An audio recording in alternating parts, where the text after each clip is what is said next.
শুরু করছি আজকে দেখ পেজ নাম্বার 27 এর বল ও গতির এর পর আগের দিনকে আমরা যেগুলো করেছিলাম যে কোন সূত্রতে কি কি ফর্মুলা ইউজ হবে সেগুলো আমরা করে নিয়েছিলাম। আজকে যেটা পড়বো সেটা হচ্ছে কি যে নিউটনের প্রথম গতিসূত্র এবং প্রথম গতিসূত্র থেকে কি কি পাওয়া যায় সমস্ত কিছু আমরা জানবো।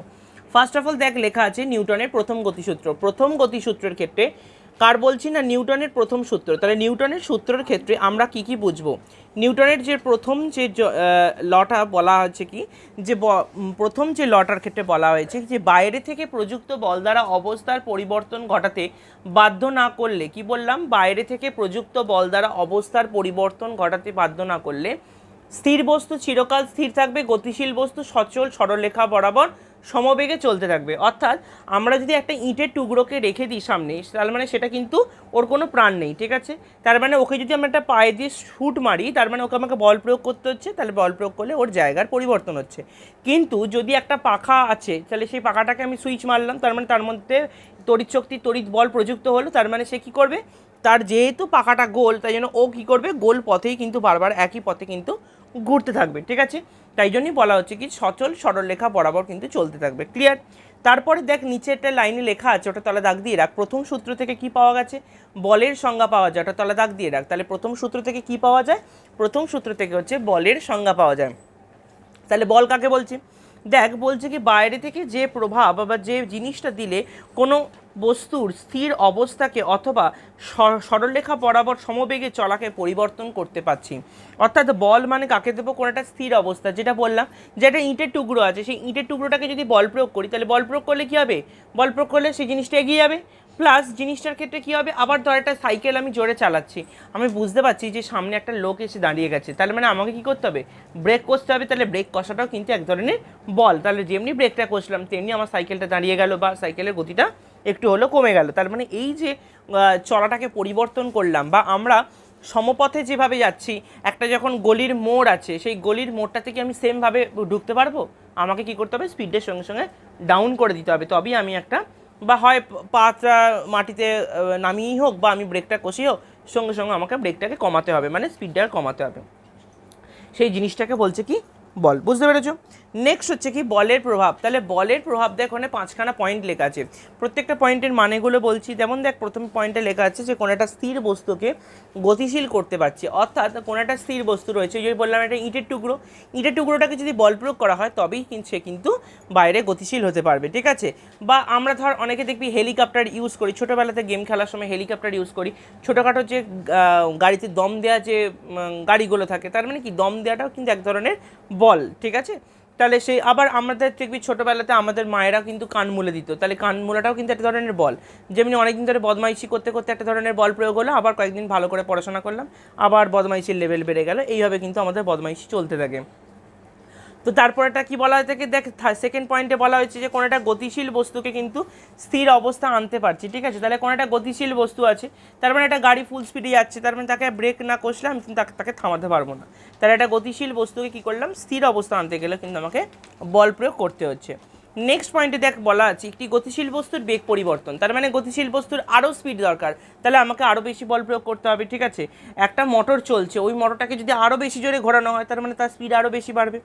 নেক্সট হচ্ছে দেখ 4 নম্বর পয়েন্টে বলা আছে একটি গতিশীল বস্তুর অভিমুখ পরিবর্তন করতে। একটু আগে যেটা বললাম যে আমরা যদি কোনো যে স্পিড নিয়ে যাচ্ছি গাড়িটা, সেই স্পিড নিয়ে যদি একটা কোনো গলির মধ্যে ঢোকার চেষ্টা করি, তাহলে অভিমুখ পরিবর্তন করছে, তাহলে অভিমুখ পরিবর্তন করার সময় তো কী হচ্ছে, আমাদেরকে কিছুটা হলেও বল প্রয়োগ করতে হচ্ছে। ক্লিয়ার? নেক্সট 5 নম্বর পয়েন্টে বলছি একটি বস্তুর আকার পরিবর্তন করতে হয়। আমরা একটা জল খেলাম, 10 টাকার জলের বোতলটা কী করবো? ফেলে দেবো। তাহলে ফেলে দেওয়ার সঙ্গে সঙ্গে কী করলাম? আমরা দুমড়ে মুচড়ে ফেললাম। তার মানে কি আমার গায়ে একটা বাচ্চা যে কালকে জন্মগ্রহণ করেছে, সে কি কখনো ওটাকে মুচড়াতে পারবে? মুচড়াতে পারবে না। কিন্তু আমার একটা দামড়া বয়সের ছেলে বা মেয়ে হলে সে কিন্তু এটা কিন্তু মুচড়াতে পারবে। কারণ হচ্ছে কি, তার যে সে শক্তি বা তার যে বলটা লাগবে তার দেহে থাকতে হবে, ঠিক আছে। সেই বলটা দিলে তবেই হবে। কিন্তু একটা কাঁচের বোতলটাকে আমরা কি দুমড়ে মুচড়ে করতে পারবো? আমাকে হয় সেটাকে ভাঙতে হবে, না হলে কিন্তু প্লাস্টিকের বোতলের মতো মোজড়াতে পারবো না।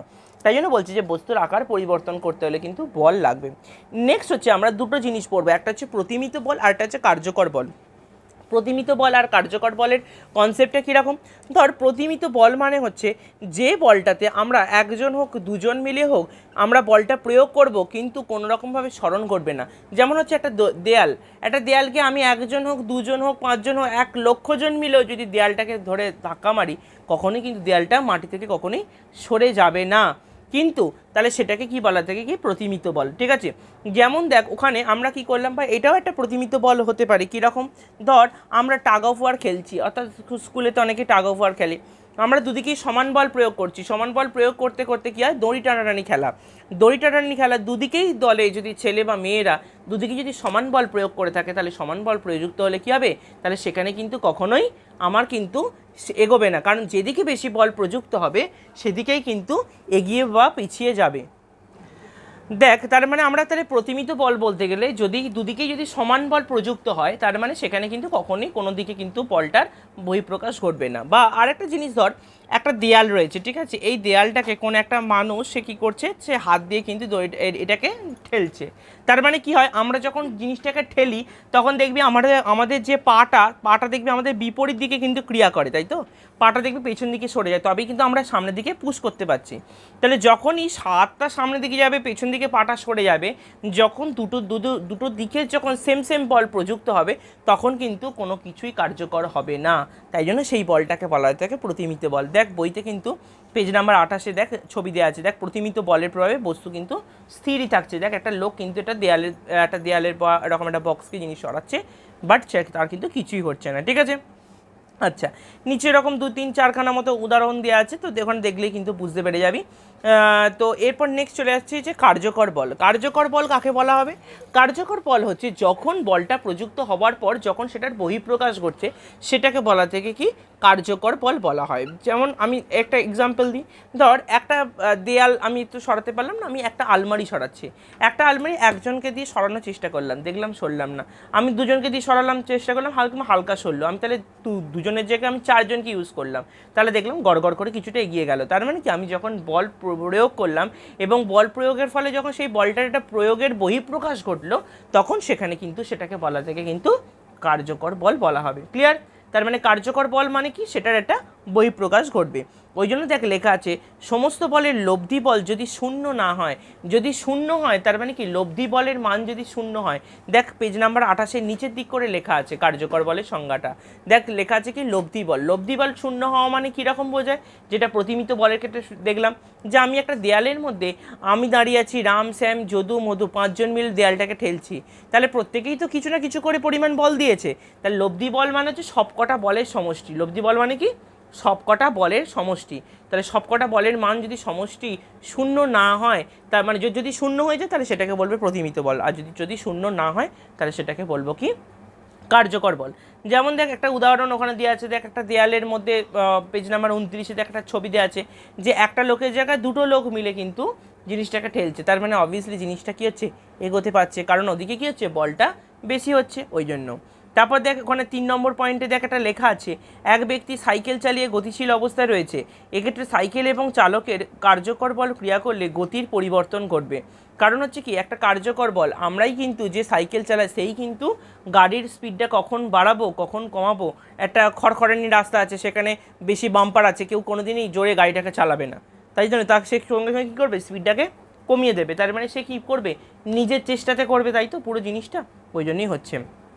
নেক্সট এবার যে জিনিসটা পড়বো সেটা একটা ভাইটাল জিনিস, সেটা হচ্ছে কি বলের সংযোজন সামান্তরিক সূত্র। Very important. অর্থাৎ কি বলা হচ্ছে? অর্থাৎ একটা সামান্তরিকের ছবি আঁকবো আর এইখান থেকে একটা সূত্র আবিষ্কার করা হয়েছে। কীরকম আবিষ্কার করা হয়েছে? দেখ ওখানে বলছে একটি বিন্দু থেকে ক্রিয়াশীল দুটি বলের মান অভিমুখ যদি ওই বিন্দু থেকে অঙ্কিত সামান্তরিকের দুটি সন্নিহিত বাহু দ্বারা প্রকাশ করা হয়, তাহলে ওই বিন্দু থেকে অঙ্কিত সামান্তরিকের কর্ণ লব্ধি বলের মান ও অভিমুখকে নির্দেশ করবে। অর্থাৎ দেখ কী বলা হচ্ছে, বলছে এই একটা বিন্দু থেকে আমি এই দিকে একটা বল প্রয়োগ করছি, এদিকে একটা বল প্রয়োগ করছি, তাহলে দুটো বলের লব্ধির মান ও অভিমুখ কোন দিকে ক্রিয়া করবে? কর্ণ বরাবর ক্রিয়া করবে। ঠিক আছে, এটার একটা ভালো এক্সাম্পল হচ্ছে কীরকম? পাখি আকাশে ওড়ে। তাহলে একটা পাখি আঁকার চেষ্টা করছি, তাহলে একটা পাখি আছে, ঠিক আছে, তাহলে এই পাখিটার ক্ষেত্রে আমার লেজটার ক্ষেত্রে দেখ এরকম আছে, অর্থাৎ এই পাখিটার ক্ষেত্রে দেখ ফার্স্ট অফ অল হচ্ছে কীরকম, দেখ এই একটা বিন্দু আছে, তাহলে এই বিন্দু থেকে একটা এই দিকে বল প্রযুক্ত হচ্ছে, কারণ একটা পাখি যখন আকাশে উড়ছে তখন সে কী করছে, তার বাঁ দিকের ডানাতে একবার বল প্রয়োগ করছে আর একবার কী করছে, ডান দিকের ডানাতে একবার বল প্রয়োগ করছে। তাহলে দেখ তার মানে এখানে যদি আমি এটাকে যদি একটা সামান্তরিক হিসাবে যদি কল্পনা করে নিই, তাহলে মানে দেখতেই পাচ্ছিস দেখ, তার মানে এদিকে একটা বল, এদিকে একটা দুটো বলের লব্ধির মান অভিমুখ কোন দিকে প্রকাশ করবে, ওই জন্য পাখিটা কী হবে, সামনের দিকে এগিয়ে যাবে। এটাই হচ্ছে ডিফারেন্স, বুঝতে পেরেছিস? তাহলে পাখি আকাশে উঠছে কেন? ওখানে দেখ বইতে ছোটো ছোটো করে একটা ছোট্ট করে ছবি দেওয়া আছে পেজ নাম্বার 29-এর নিচের দিকে। দেখ ওখানে কিন্তু বলা আছে ও ডি এবং ও ই পাশে নিচে দেখ একটা যে ছবি দেওয়া আছে, দেখ ছবিটা দেখলেই বুঝতে পারবি ও এ আর ও বি দুটো বল আছে, কিন্তু দেখ লেখা আছে, দেখ ও এ আর ও বি দুখানা জায়গা দিয়ে কিন্তু বল প্রযুক্ত হচ্ছে।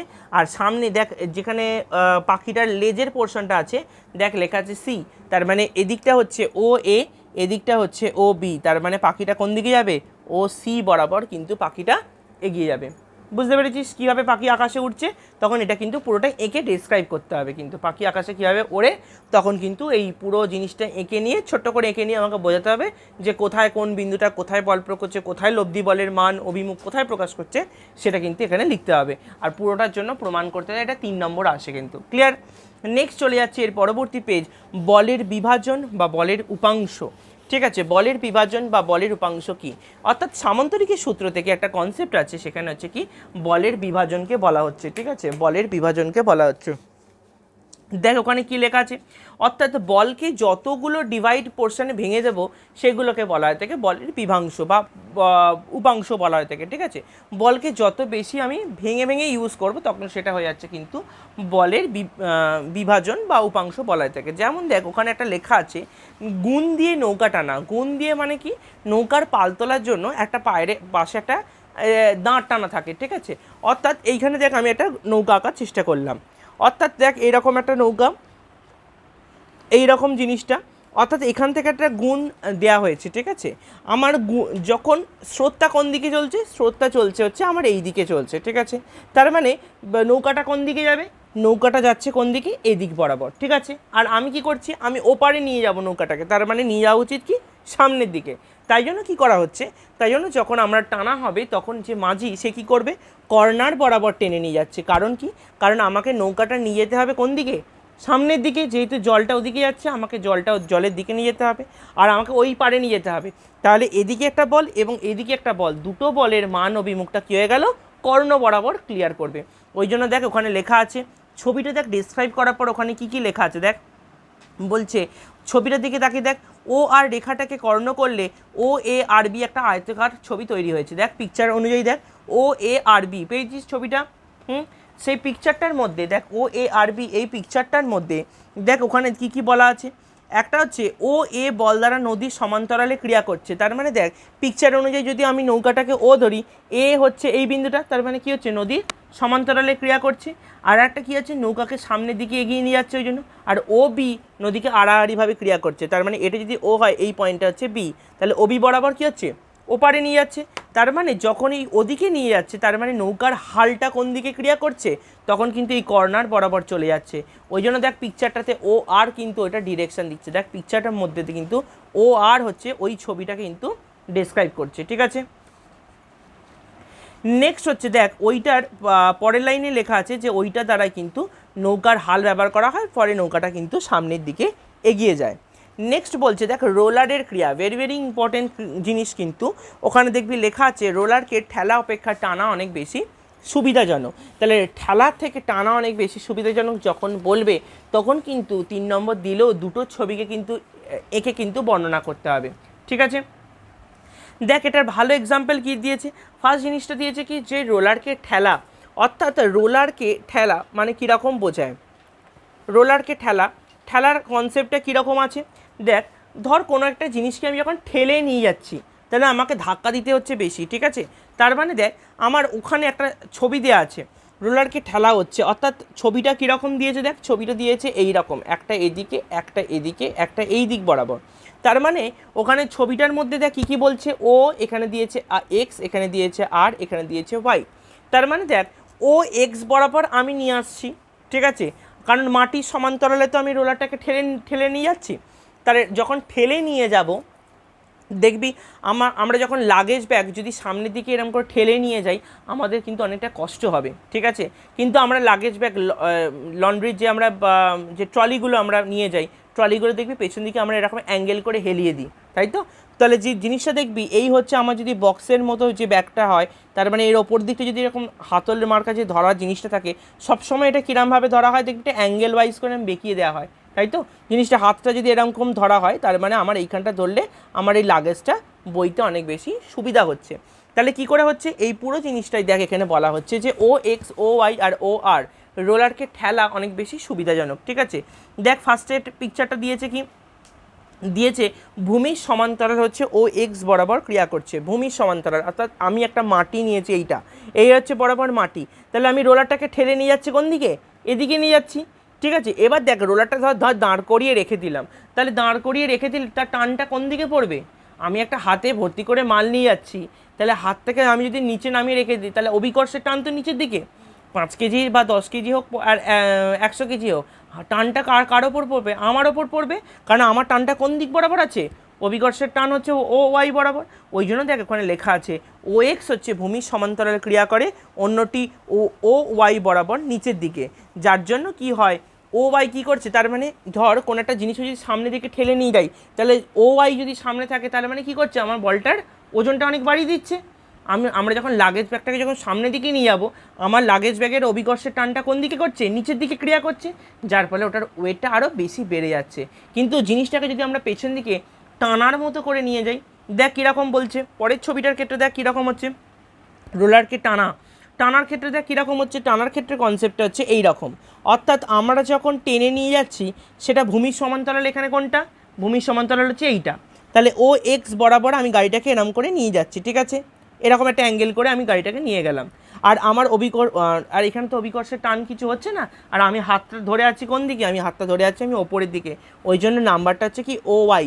তাহলে OX বরাবর ভূমির সমান্তরালে যাচ্ছে আর OY বরাবর আমরা কিন্তু এগোচ্ছি, তার কারণে আমরা তো সোজা পথে যাচ্ছি, সে এখানে দাঁড়ালেও সেটা কোন দিকে ক্রিয়া করছে, ওপরের দিকেই থাকবে, ঠিক আছে। যার ফলে কিন্তু আমরা এটার জন্য হচ্ছে ঠেলা আর এটার জন্য হচ্ছে টানা, তাহলে টানার ক্ষেত্রে হলে আমার অনেক বেশি সুবিধাজনক হবে, কারণ হচ্ছে দেখ OY বলটা হচ্ছে ঊর্ধ্বমুখী হওয়ার জন্য রোলারের ওজনটা কমিয়ে দিচ্ছে, এই যে OY বলটা ঊর্ধ্বমুখী হচ্ছে বলে এর ওজনটা কমিয়ে দিচ্ছে, বাট এইখানের ক্ষেত্রে ওজনটা কী হচ্ছে, অভিকর্ষের টানের সঙ্গে রোলারের ওজনটা থাকছে বলে ওর ওজনটা বেড়ে যাচ্ছে, যার জন্য কী হচ্ছে, ঠেলাটা অনেক বেশি অসুবিধা হয়ে যাচ্ছে, টানাটা অনেক বেশি সুবিধা হচ্ছে। ওই জন্যই বলা হয় থেকে ঠেলা অপেক্ষা টানা অনেক বেশি সুবিধাজনক। ক্লিয়ার এটুকুনি? নেক্সট এবার যেটা পড়বো সেটা হচ্ছে দেখ জাড্ডো, অর্থাৎ প্রথম সূত্র থেকে কি জিনিসটা পাওয়া যায় সেটা হচ্ছে জাড্ডো। জাড্ডো জিনিসটা কি না, জাড্ডো হচ্ছে যে কোনো একটা জিনিসকে সচল বস্তুকে স্থির করা বা স্থির বস্তুকে সচল করার এই জন্য যে তার যে অবস্থাটা বজায় রাখার চেষ্টা করে, তাহলে সেটাকেই বলাতে কিন্তু জাড্ডো। অর্থাৎ দেখ লেখা আছে নিউটনের প্রথম সূত্র থেকে জাড্ডের ধারণা পাওয়া যায়, ভেরি ইম্পর্টেন্ট লাইন, ওটা তলা দাগ দিয়ে রাখ, জাড্ডের ধারণা তাহলে কোন সূত্র থেকে পাওয়া যায়, নিউটনের প্রথম সূত্র থেকে কিন্তু পাওয়া যায়, তাই জন্য ওটাকে বলা থাকে জাড্ডের সূত্র বলা হয়ে থাকে, ঠিক আছে। এবার দেখ জাড্ডো হচ্ছে দুটো প্রকারের হয়ে থাকে, ঠিক আছে, জাড্ডো হচ্ছে কি দুটো প্রকারের হয়ে থাকে, একটার নাম হচ্ছে কি দেখ স্থিতিজাড্ডো আর একটা নাম হচ্ছে কি গতিজাড্ডো, দুটো নাম হচ্ছে, ঠিক আছে, একটা হচ্ছে স্থিতিজাড্ডো আর একটা হচ্ছে গতিজাড্য। দুটো জিনিস কি কি বলছে, বলছে যে ধর্মের ফলে কোনো স্থির জড়বস্তু তার গতিশীল অবস্থাটাকে বজায় রাখার চেষ্টা করে তাহলে সেটাকে বলা হচ্ছে কিন্তু, বা তার স্থিতিশীল অবস্থাটাকে বজায় রাখার চেষ্টা করে তাকে বলা থাকে স্থিতিজাড্য। অর্থাৎ দেখ ওখানে অনেকগুলো উদাহরণ দেওয়া আছে, যেমন বলা হচ্ছে কি যে একটা পোস্ট কার্ড নেওয়া হয়েছে, ঠিক আছে, একটা গ্লাস নিয়েছি আর গ্লাসের ওপরে আমি একটা এরকম পোস্ট কার্ড নিয়েছি, পোস্ট কার্ডের ওপরে আমি এখানে একটা কয়েন রেখে দিয়েছি। তাহলে তুই যদি এটাকে 3 ডাইমেনশনাল পিকচার হিসেবে ধরিস তাহলে দেখতে পাবো কি না, একটা টাইমের পর আমরা এইখানে কর্নার থেকে জোরে একটা এরকম করে মারবো, কোনটাকে মারবো, পোস্ট কার্ডটাকে মারবো, যেমনি পোস্ট কার্ডটা মারবো তেমনি কী হবে, পোস্ট কার্ডটা সরে যাবে ওদিকে, সঙ্গে সঙ্গে এই যে কয়েনটা ছিল কয়েনটা নিচে এসে পড়ে যাবে গ্লাসটার মধ্যে। কেন পড়ে যাবে, কারণ হচ্ছে কি যখন পুরোটা স্টপ পজিশানে ছিল মানে স্থির পজিশানে ছিল, তাহলে গ্লাসটা স্থির, ওপরে কার্ডবোর্ড স্থির, কয়েনটাও স্থির, যেমনি এটাকে মারা হলো তেমনি সঙ্গে সঙ্গে কী হয়ে গেল, এই ওপরে কার্ডবোর্ডটা গতিশীল হলো, যেমনি গতিশীল হলো তেমনি তো এর ওপরে যে কয়েনটা ও তার গতিশীল হতে পারেনি, ওর স্থিতিজাড্যের অবস্থাটাকে বজায় রাখার জন্য ও কী করবে, নিচের দিকে পড়ে যাবে। যার জন্য কী হবে, গ্লাসের মধ্যে কয়েনটা পড়ে যাবে। নেক্সট পয়েন্টে দেখ 2 নম্বরের পয়েন্টের ক্ষেত্রে কী হবে, নেক্সট দেখ 2 নম্বর পয়েন্টে লেখা আছে যে একটা বাসের মধ্যে একটা লোক দাঁড়িয়ে আছে, তার মানে বাসটা হঠাৎ করে চলতে শুরু করলো, তাহলে মানে লোকটা কী হবে, অবভিয়াসলি কী হবে, পেছন দিকে হেলে পড়বে, কারণ বাসটা যখন চলতে শুরু করেছে, একটা বাস যখন আছে তার মানে সেই বাসটার ভেতরে যে মানুষটা আছে তার পা সংলগ্ন জিনিসটাও তো, পাটা কী আছে, স্থির অবস্থা আছে, তাহলে পা যদি স্থির থাকে আমার ফুল বডিটাও কিন্তু কী হচ্ছে, স্থির অবস্থা থাকছে। তাহলে যেমনি সেটা গতিশীল হলো, পা হয়তো গতিশীল অবস্থায় আসার চেষ্টা করলো, বডির ওপরে পোর্শনটা, পায়ের ওপর পোর্শনটা সে কিন্তু তার স্থিতি অবস্থায় রাখার চেষ্টা করেছে, ওই জন্য কী আছে, বডিটা কী হবে, পেছন দিকে হেলে পড়বে। ওই জন্য দেখ ওখানে একটা দেখ ছবি দেওয়া আছে পেজ নাম্বার 31-এ, একটা বাসের মধ্যে একটা লোক দেখ পেছন দিকে হেলে পড়েছে, ঠিক আছে, তার মানে কিন্তু বোঝা যাচ্ছে যে হঠাৎ করে চলতে শুরু করেছে বলে পেছন দিকে হেলে পড়লো। তারপর দেখ নিচের 3 নম্বর পয়েন্টে লেখা আছে কম্বলে যখন ধুলো ঝাড়া হয় তখন কি করা হয়, ধুলোর জন্য কম্বলটাকে ঝুলিয়ে লাঠি দিয়ে বারবার করে আঘাত করা হয়। কেন ঝুলিয়ে দেওয়া হয়, ঝুলিয়ে দেওয়ার পর লাঠি দিয়ে আঘাত করলে কী হয়, যত বেশি লাঠি দিয়ে মারবো ধুলোগুলো কী হবে, উঠে পড়বে, যার ফলে কি ওটা ঝোলানো আছে, তাহলে ঝোলানো থাকা অবস্থায় কী করবে, ও তো ওর স্থিতি অবস্থা বজায় রাখার জন্য কী করবে, ও আবার বসে যাবে, তাহলে সঙ্গে সঙ্গে বসা মানে কি, আমি তো অলরেডি আমার যে কম্বলটা সেটা তো অলরেডি আমি ঝুলিয়ে রেখেছি, তারপরে কি কণাগুলো ওখানের মধ্যে বসতে পারবে, বসার সঙ্গে সঙ্গে কী হবে, মাটিতেই পড়ে যাবে, যার জন্য ওই কম্বলটাকে ওই জন্য কোনো অবলম্বন না পেয়ে নিচেই কিন্তু পড়ে যায়, ঠিক আছে। নেক্সট এবার যেটা পড়বো সেটা হচ্ছে গতিজাড্য। গতিজাড্যের কনসেপ্টটা কীরকম, অর্থাৎ কোনো একটা গতিশীল বস্তু তার কিছুক্ষণ সময় পরবর্তী তার গতিশীল অবস্থাটাকে বজায় রাখার চেষ্টা করে। তার একটা ফার্স্ট এক্সাম্পল হচ্ছে কি, কোনো একটা ছেলে বা মেয়ে স্কুলের পড়তে গেছে, সে যখন দৌড়াচ্ছে, তাকে যখন 100 মিটার দৌড় দেওয়া হয় কি 200 মিটার দৌড় দেওয়া হয় তখন সে কিন্তু তার ব্যারিকেড পেরিয়েও কিন্তু কিছুটা দূর দৌড়ে চলে যায়, কারণ হচ্ছে কি তার গতিজাড্যের অবস্থাটার জন্য, কারণ তার ভেতরে যে গতিটা রয়েছে সে কিন্তু গতিজাড্যের জন্যই কিন্তু চলে যায়, ঠিক আছে। এটার আরেকটা কনসেপ্ট হচ্ছে, দেখবি আমরা মাঝে মাঝে সাইকেল চালানোর সময় মাঝে মাঝে প্যাডেল করে নিই, তারপর দেখবি আমরা নর্মাল পা দুটোকে তুলে রেখে দিই, এমনি চলতে শুরু করে, যখন দেখছি নিচে অনেকটা জল জমে আছে আমরা পা দুটোকে তুলে দিলাম, গাড়িটা এমনি চলে গেল, কারণ কি সেই টাইমের জন্য কিছুটা হলেও গতি আমার স্টোর করা ছিল, এই গতিজাড্যের জন্যই কিন্তু ও এগিয়ে গেল। আরেকটা সেম আমাদের ডেলি লাইফের এক্সাম্পল, এই যে ধর ফ্যানটা যখন চলছে, ফ্যানটা যখন বন্ধ করে দেওয়া হবে, ফ্যানটা বন্ধ করে দেওয়ার সঙ্গে সঙ্গে তড়িৎ শক্তিটা কিন্তু রয়েছে, তড়িৎ শক্তিটা কিন্তু অফ হয়ে গেছে, কিন্তু তার যে গতিশীল অবস্থাটার জন্য ও কিন্তু তার বজায় রাখার চেষ্টা করেছে, তার জন্য কী হয়েছে, গতিটার জন্যই কিন্তু ও ঘুরে বেড়াচ্ছে। তারপর দেখ ওখানে একটা ছবি দেওয়া আছে যে একটা বাসের মধ্যে একটা লোক দাঁড়িয়ে আছে, তার হঠাৎ করে কী হলো, সামনে কেউ এসে গেছে বলে ব্রেক কষে দিল, তাহলে কী হবে, আমার তো বডির পুরোটা প্রত্যেকটা পোর্শনই কিন্তু গতিশীল, তাহলে কী হবে, সে কী হবে, হঠাৎ করে ব্রেক কষার সঙ্গে সঙ্গে সে সামনের দিকে হেলে পড়বে, তাহলে যখনই হেলে পড়বে তখন তার মানে বুঝতে পারবে কি, কারণ আমার বডির ওপর পোর্শনটাও তো গতিশীল অবস্থায় আসার চেষ্টা করছে, ওই জন্য কী করছে, সামনের দিকে হেলে পড়ে যাচ্ছে, ঠিক আছে। অলরেডি দেখ ঘরে পাকা সুইচের কথাটা 2 নম্বর পয়েন্টে লেখা আছে, এটা আমি বলে দিয়েছি। 3 নম্বর পয়েন্টে দেখ লেখা আছে দৌড় প্রতিযোগিতা, দৌড়ানোর সময় কিন্তু 3 নম্বর পয়েন্টটাও বলে দিয়েছি।